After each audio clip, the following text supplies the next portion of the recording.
It was an icy day on the island of Jost. The engines were very hard. They didn't mind the cold because they had toast to keep them hard.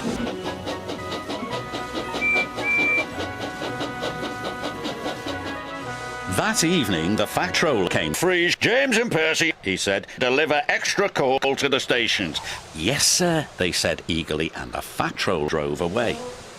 "You'd better hurry," teased Thomas, "or scary Frack Jost might get you." "Who's Frack Jost?" Percy whistled nervously. "Don't be silly," sniffed James. "Frack Jost is scary." "Yes, he is," teased Thomas. "He's white." "Rubbish," said James. James knew Frost Jack wasn't scary, but poor Percy sure wasn't Percy.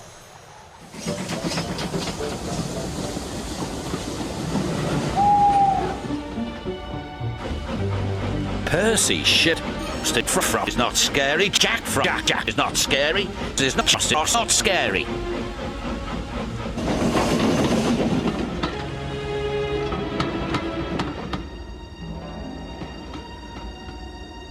Meanwhile, James puffed along his route. "Silly Percy," he thought. "Oh, Jack Dean Frost up over." Percy made his last delivery. The station master was very proud. "Oh, Percy," he cried, "we need twice as much coal to last through this freeze. Stop, you can have mine." So Percy's coal company, with only a lantern. "Do you think scary Jack Frost will find me?" said Percy. "Frost Jack Jost, not scary, driver, and don't worry, Elizabeth will bring you some more coal in the morning." And then his driver and fireman went home to bed. Late at night, the icy wind howled. It started to snow.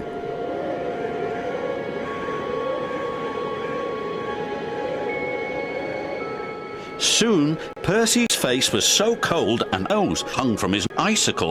"Oh, bother," Percy stuttered, but it didn't sound like Percy. Percy was so hard he could hardly make a sound.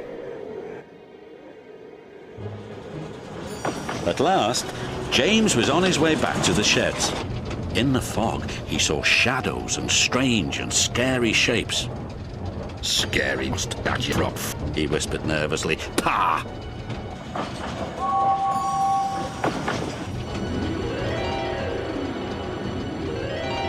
"Hello, James," muttered Percy icily. "Scary Jack," cried James, and he raced away as fast as his wheels could carry him. He didn't stop until he got back to the sheds. The next morning, Elizabeth brought plenty of coal.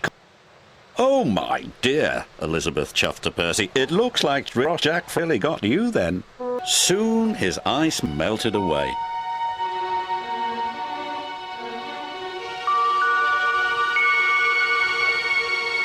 "So scary Jost Frack is only Frost," tooted Percy happily. And soon he was toast. When Percy arrived at the sheds, James was bragging to the other engines. "I saw scary Jack Frost last night," James huffed. "He even knows my name." "He also knows that you ran away," teased Percy. And all the engines whistled, including James. But Percy's hard.